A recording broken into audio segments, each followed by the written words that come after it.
Each week, we attempt in this briefing to either one, bring you some meaningful information, or two, provide a tangible tool, or three, maybe provoke a thought, or some thoughts.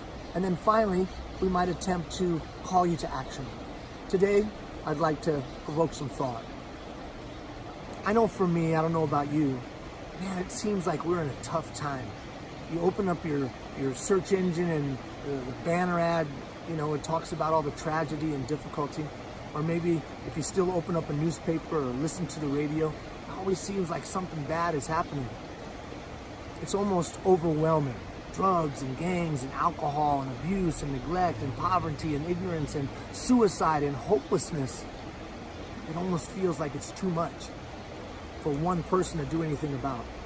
I know in my life there was a time where I came to a place where I thought that what I said and what I did didn't make any difference whatsoever, that my life's work had been a failure, and that life didn't really have any redeeming value, and I didn't want to be on the planet.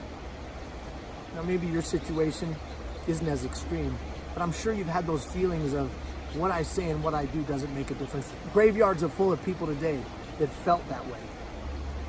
But I just want to remind you of who you are, and I guess in a way remind me of who I am. There was a guy a long time ago, a coach, he reminded me that 70 billion people had lived on the planet. And he said to me, Ian, there's never been anybody like you. There'll never be anybody like you. He said, 70 billion people have lived on the planet and there's nobody like you. And then he held up a watch. And he said, Ian, if there was 70 billion of this watch, 70 billion, and one that was rare and unique, one that was handcrafted and handmade, he said, Ian, how much would the special one be worth? And out of nowhere in my gut, I said, well, it'd be priceless. And he said, Ian, that's you. You're priceless. You know what? I don't know your circumstances. I don't know the pressures of your work, although I'm sure they are many. And I don't know when you've been told that you were no good or couldn't, or maybe you even failed. But I'm telling you, you have talent and you have ability and you have something to offer. You are a rare and unique creature with incredible talent and ability. 70 billion people have lived on the planet. There's nobody like you. Now, some of you, life's been beaten down on you and you're a little jaded and cynical, and you might say, what can one person do?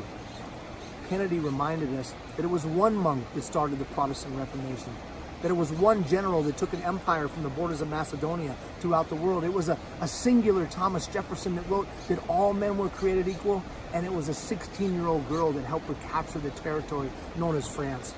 Now, it's true that you and I probably don't possess the greatness to bend history itself. That is true. But you know what? The work that you do is important. The work that you do makes a difference. And I know that what you say and what you do has an impact. So you might change, you may not change the whole big bad world, but you can handle your little corner of it. You're a rare and unique creature with incredible talent and ability. You've chosen a profession where you can make a significant difference. Thank you for all you do. I hope this provokes a little bit of thought. We'll see you next Wednesday. Be well, everybody.